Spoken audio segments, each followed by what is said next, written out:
Good afternoon, good middle of the day, good Friday to everybody. This is another episode of History Lunch Break. I'm Glenn Perkins from the Greensboro History Museum. Thrilled to be here and thrilled for once to actually have a lunch today. I've got a Magnolia's shoebox meal here from the Magnolia House, Greensboro's own historic Magnolia House on Goral Street. Are serving these up and making these available for takeout right now. If in case you didn't know, the historic Magnolia House is one of 300 places that were listed in North Carolina in Victor H. Green's series of travel guides for Black motorists from 1936 to 1967, and amazingly still operating today. And we'll be talking more about that on the show with today's guests, who I'm thrilled to have. They've been digging into the history of the Magnolia House to develop some exhibition panels that are now on display right there. So I'm thrilled to welcome my friend, Dr. Torren Gatson, faculty at the UNCG Museum Studies program, and Liz Torres Melendez, who is a current master's student at in the program right now. So hey guys. Hi. Hello. Thanks for taking some of your Friday to hang out with us and talk about your project. So Liz, let me start with you. Just kind of give us a quick overview for folks who don't know about the Magnolia House and what it means, its significance in Greensboro. Kind of what's the really quick overview for that? Yeah, so the historic Magnolia House was opened as a hotel or motel in 1949 by the Gist family, a Black family here in Greensboro that opened it for Black travelers to use as a hotel or lodgings on their way through Greensboro. But they also operated the space as a community space for the Black community of Greensboro. So it facilitated a lot of civil rights meetings, as well as housing some very famous and popular people who passed through Greensboro for the music scene and to visit the local universities. So this is a house that's seen so much traffic and so many connections to the different, to so many currents in Greensboro. Torren, now you directed this project among the UNCG students to sort of help dig into the history, I guess, of Magnolia House. Why did you pick this project in particular? Oh, well, I think that's a great, launching pad question. I chose this project for a few reasons. One, I wanted the students to be able to, interact with community engagement, and that's a major focus of within our program at UNC Greensboro and the Museum Studies program. But I also wanted them to make sure that they were able to engage in local history while also simultaneously tapping into larger narratives. So this opportunity, when presented to me by Natalie Pass Miller at the historic Magnolia House, seemed like a perfect marriage to allow the students to engage in local history while also adding more of a comprehensive narrative to not only Greensboro history, but also just adding into what we understand as Greensboro's connection in a larger scale, a larger scope, and then making sure that they could get that community engagement piece. And with the Green Book, you've got this, literal guide, literal network of places that were critical to Black travelers during the Jim Crow era. Can you talk a little bit sort of about that and how, about those connections to the Green Book? Sure. I mean, Greensboro is pitted in a nice position for travelers moving, throughout the Southern Hemisphere or also moving between the Eastern Corridor. And so you have also, this is a great bastion of culture, not only just from the aspect of community engagement, but as I mentioned, as I haven't mentioned yet, for music. So the Chitlin Circuit was alive and prosperous. So there were any number of reasons, educational as well. So there were any number of reasons why African-American travelers would be coming through Greensboro. And so we have notable stays of famous athletes, famous musicians, and that are staying in Greensboro.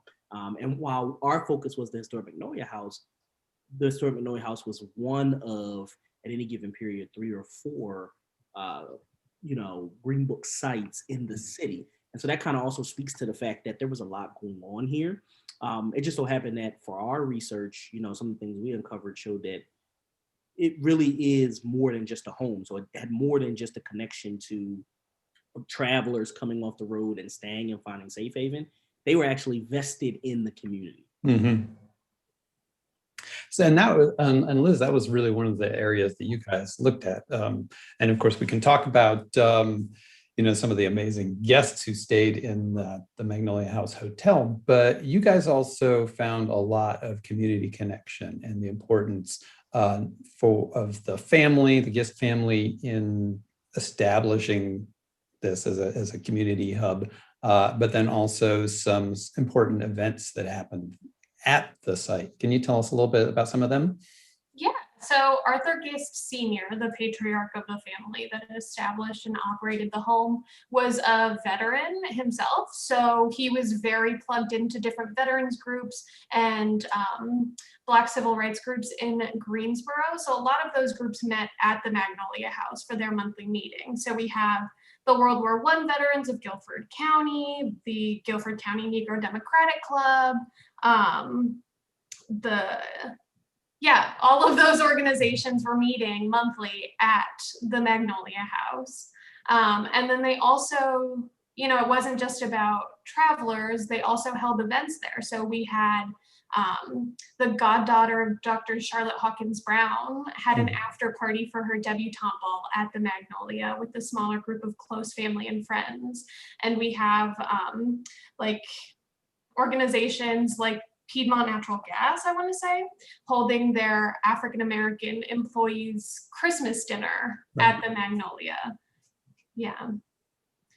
It just goes to show that all these fascinating connections. So if you've just joined us, this is History Lunch Break, and we are talking about a new exhibition on display at Greensboro's historic Magnolia House on Goral Street. If you got questions for Liz Torres Melendez or Dr. Torren Gatson, feel free to drop them in the chat or our Q&A. So when you guys started, digging into this history, what was, what sources did you find useful, and sort of how did you start to pull apart these different threads, between the community hub, the travelers oasis, and all those other different connections? So, I can start the first part of that before, in this, I really wanted this to be student driven. And, coming out of this project, one of the reasons why we chose it again was that we wanted to give students an opportunity to have community engagement. And that was twofold: dealing with the community partner and also dealing with the broader public who would engage with this. And that's kind of one of the strengths of the Museum Studies program. And so with that, I steered students in the areas of direction where they could go to seek information. I reached out and did some heavy-handed research myself, seeing if there was enough tangible evidence, talking to the Greensboro History Museum and others. But then I set students apart in groups and gave them the opportunity to kind of engage how they will with it. And Liz, I'm sure you can speak to some of the places that you guys researched. Yeah, so one place that we went was Bennett College, the Bennett College Archives, to look into that civil rights connection and community activism and get more of that hard evidence that the Magnolia House was well known in the area. We know that one of the presidents of Bennett, Willa Player, knew about the Magnolia, wrote to people about the Magnolia, encouraged folks who were visiting the college to stay at the Magnolia. So we got those kinds of confirmations from Bennett and their archives. But we also, Register of Deeds and just that very gritty, not very glamorous historical work of looking through old blueprints and tax records and that kind of stuff. Yeah, as well as the Greensboro History Museum. I know students reached out there and leaned on the community aspect in the sense of, talking to the past family was really important, and getting the memories of the site and what happened in and around the Magnolia was a great foundation for us as well.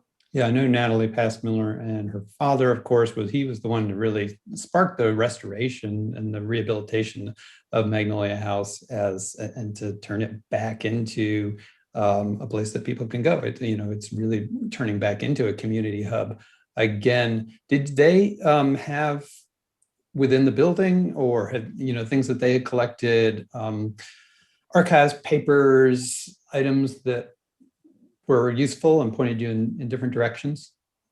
Yes, they had a few. Well, first they had an abundance of oral histories, and then second, Mm-hmm. the original signage for outside of the building, and some things were donated along the way. We hosted a archive history day where we were on site requesting folks to come in, share their stories if they had any pictures, artifacts, and things as such.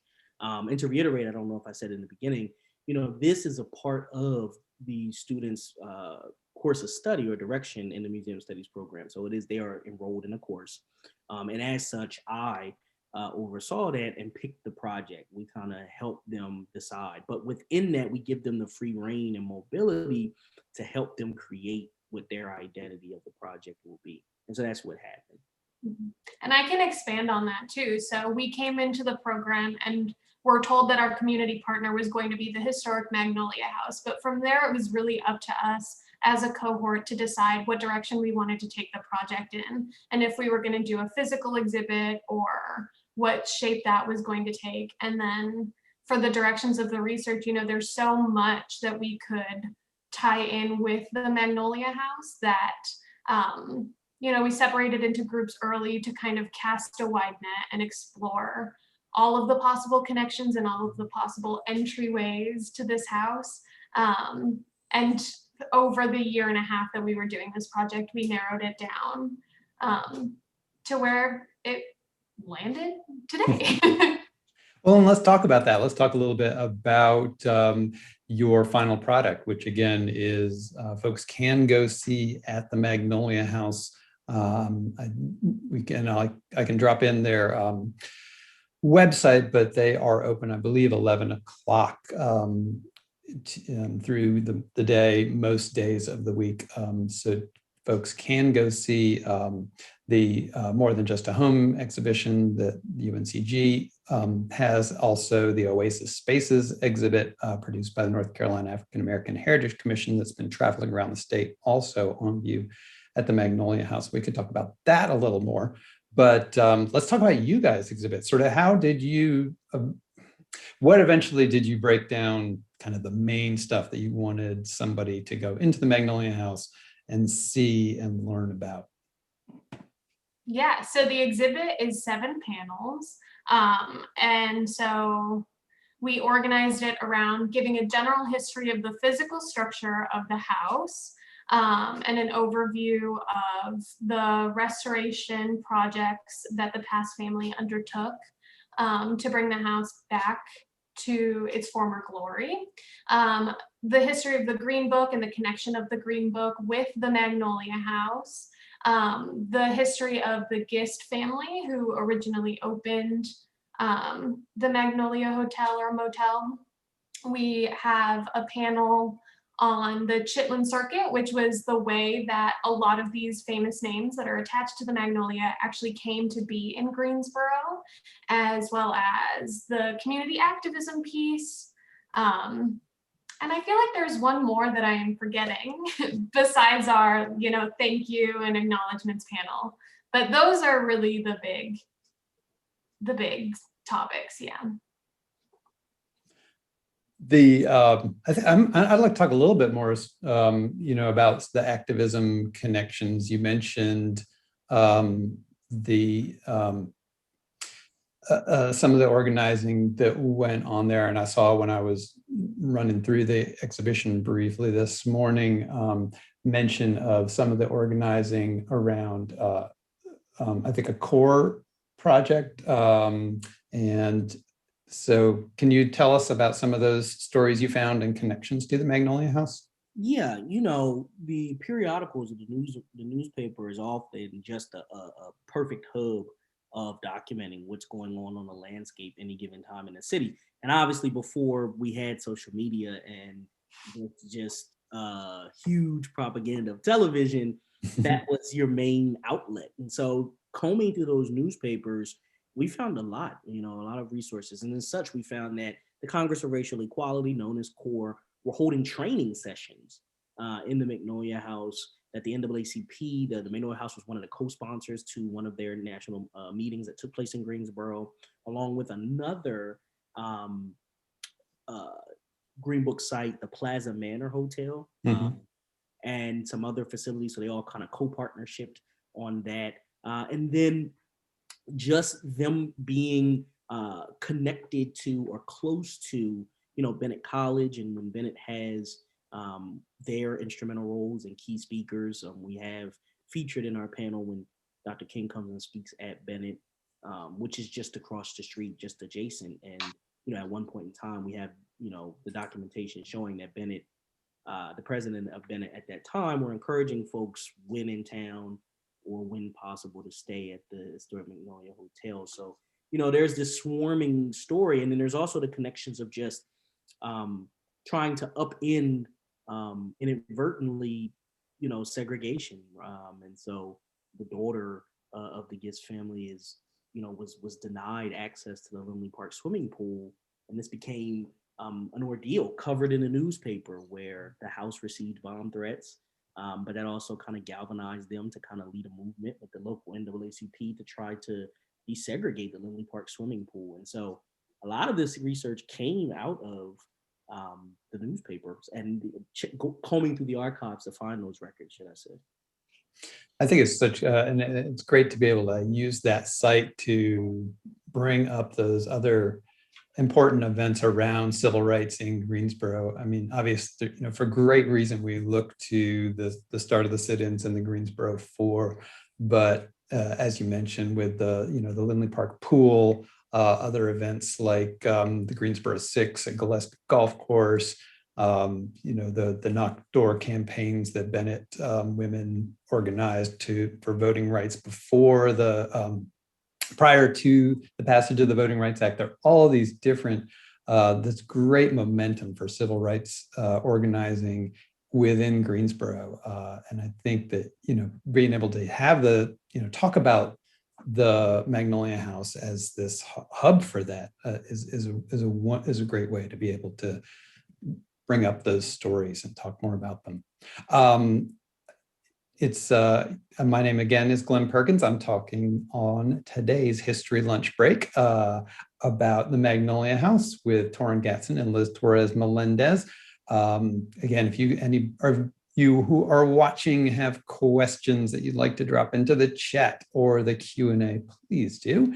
Somebody in the Q&A was asking some about other Green Book sites in Greensboro, and I'd certainly point to the North Carolina Oasis Spaces Project as a fantastic resource developed by the North Carolina African American Heritage Commission. Historian Lisa Withers spent a couple of years just identifying Green Book sites all over the state and mapping them. So there's actually a resource, and I'll put this link in the chat about that to highlight where they were. So there were actually a handful of Greensboro sites, but can you guys, Liz and Torren, talk a little bit about your connections to that statewide project, and did that research help inform what you guys found very specifically about at the Magnolia House? It absolutely did. So a lot of that national research and the state research that Dr. Withers or that Lisa Withers was doing really informed the direction that we went in looking at the Green Book connection. And also, we only had so much time and so many students. So knowing that this work was happening on the state and national scale did also allow us to give ourselves permission to take a half step back from really digging into the history of the Green Book, because it was happening somewhere else. And we were able to then, in our programming around the launch of the exhibit, collaborate with Lisa Withers and have her on a panel to talk more about that. But as far as the other Green Book sites in Greensboro, I believe there are only two that are still, the physical structures are around, and it is the Magnolia and the Plaza Hotel. which is now an apartment complex. So it's not operating in its same original capacity. But the other thing that we were interested in looking at was the effects of desegregation on those Green Book sites. You know, the Green Book was so great for building the Black middle class and Black entrepreneurship and supporting Black businesses. So what happened to the Green Book and these sites when desegregation was the law of the land and these specific Black safe havens were no longer necessary in the legal sense? So that's something that we directed our research in that direction, and looked at the lasting effects. And, you know, after the Civil Rights Act was passed, a lot of the Magnolia and the Plaza eventually became boarding houses because they were no longer seen necessarily as premier sites, because white folks didn't want to stay at top tier Black hotels, to put it quite bluntly. And the same happened to Black businesses across the country and across the South. So that was something that was really interesting to us, and that we hope is, you know, there's future work done to dig in deeper and more to that, because that's a story that hasn't necessarily been told a lot. But that the Magnolia is a great place to tell it, you know? Yeah, I think I couldn't put it better myself. Okay, so one of our guests wants to know if you guys managed to identify how much was a charge for a night's stay at Magnolia House at any given moment. So unfortunately, one of the difficult things about this too, which truly shows how the students were able to overcome hurdles, you know, COVID notwithstanding, is the fact of the lack of upfront resources that remained. They do not have the guest book in possession at the home, nor do they have photographs of the inside. We have those oral traditions, we have this other information that we're piecing together, but those intricate details of how much a room costs per night, we haven't located that just yet. Not to say that that doesn't exist. I'm sure somewhere in the ethos it does. And so we know things like, you know, Satchel Paige stayed at the Magnolia Hotel and he liked it, thought of its beauty. And we know that from newspaper records. And we have other stories that identify different pieces, right? We have, you know, information on certain people who might have worked there in certain places. But that specific detail we did not come across in this initial research. But I will say that one of the key components of this also is that it's an ongoing project. It's something that will continue to blossom, continue to unfold, and this was just merely the beginning. And so I think Natalie Pass-Miller and all of the staff at the house were very appreciative of the fact that this being a launching point for studying the house, and doing so in a way that helps not only the community, but also the historic Magnolia House and, you know, these burgeoning public historians. Yeah, I think it does, and it goes to the issue of kind of disproportionateness in the archives of, you know, sources about Black businesses and Black entrepreneurship. But it also points to something that you guys were talking about in terms of oral histories and the importance of those to documenting a place like the Magnolia House. And I know that people have many stories, you know, about their experiences there, or, you know, neighbors seeing famous ball players, or, you know, or anybody, you know, within that vicinity. How much were oral histories part of your research, and did COVID interfere with plans around that? They were a huge part of our research. So thankfully, because the folks at Magnolia already had collected some oral histories, COVID didn't completely shut down those plans. But we would have loved to have done more. And, you know, we wanted to do more programming around the opening of the Magnolia to really emphasize, of the exhibit, excuse me, to really emphasize that launch pad mentality and the fact that this is just a first step. And so I'm sure for that, we would have loved to have done some kind of oral history collection around the opening of the exhibit, but that wasn't able to happen due to COVID. Yeah, so back to the other part of the question. Yes, oral histories were major, not just as sources, but also as launching pads to start our research and kind of think of, okay, where can we go from here? So what do you what do you guys talk a little bit about what do you feel like the sort of long-term importance of this, of doing this work, doing this research and making this exhibit is? Not just, I mean, you can certainly both for the Magnolia House, but also, you know, if you feel like for Greensboro as a community. Yeah, I mean, I think it overall, we begin to, I guess, turn the scaffold mentality on its head per se. You know, so often Greensboro and local history in general is only seen through the lens of scaffolding down and ending in that local center. Well, we wanted to start that story from a local point of view and then see how it engages or acts in concert with what's going on nationally. And so, you know, I believe that this project did that successfully, and I believe that it'll, you know, begin to open more doors and open more conversations, not only with the community about its local history, and also just, I guess, lastly, for me, it really just starts to properly identify and quantify East Greensboro's importance to the city. Mm-hmm. You know, so often we just are left with not too much in the way of photographs or images or just, you know, from that section of the city. But we know that there was vibrant life, there were things happening, and this is just another testament to that.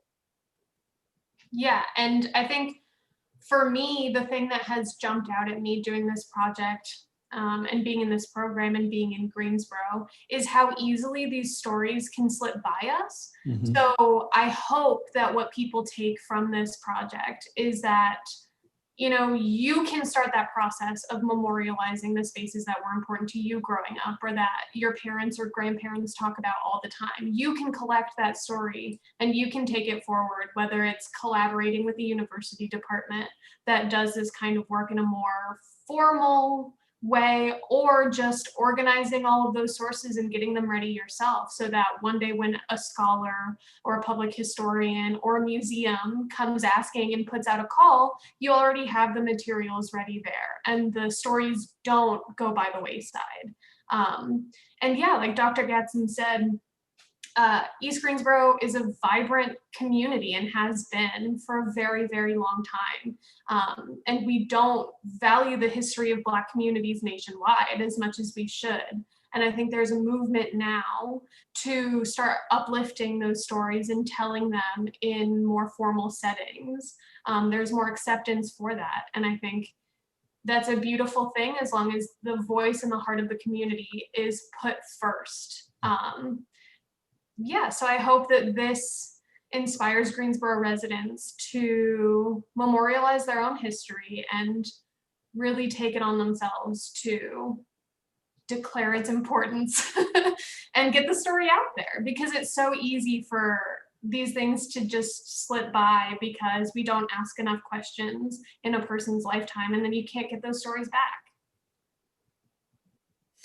Well, I certainly appreciate you guys for doing this work, for doing the hard research, for working so closely, you know, with that community, with the owners, the current owners of the property at the Magnolia House. You know, we're really lucky to have that place as a cultural resource here in Greensboro, and excited that it's reasserting its place as a community hub, as a history place within our city. And of course, I'm always thrilled to see what's coming next from the brilliant students that our wonderful UNCG History Department Museum Studies program brings to our city and brings to our history-minded community here. So it's just a tremendous asset to what we have. And I really appreciate you guys taking a few minutes to share what you've been up to with us here on the History Lunch Break. Our pleasure. We're so happy to be here. And I hope those of you watching have had a good time and enjoyed. And you can check out Historic Magnolia House. It's on Goral Street. You can check out their website and get yourself one of these shoebox meals that's making me hungry right now. And I hope next week you'll want to come back and join us again for History Lunch Break. We'll have another representative from the UNCG History Department, Dr. Warren Miltier. He's got a book called North Carolina's Free People of Color, 1715 to 1885. And Dr. Miltier is going to be talking about some of the notions of racial hierarchies in the South and how those weren't always what we suppose them to be today. So I'm really looking forward to talking to him next week, again, Friday at noon. Other fantastic programs are all over our website at greensborohistory.org. So there's a lot of actually good stuff as well going on through UNCG's Department of History. So check them out too. All these fantastic virtual programs available to you all over the place right now. So everyone, thanks again for joining History Lunch Break, and we'll see you again next week.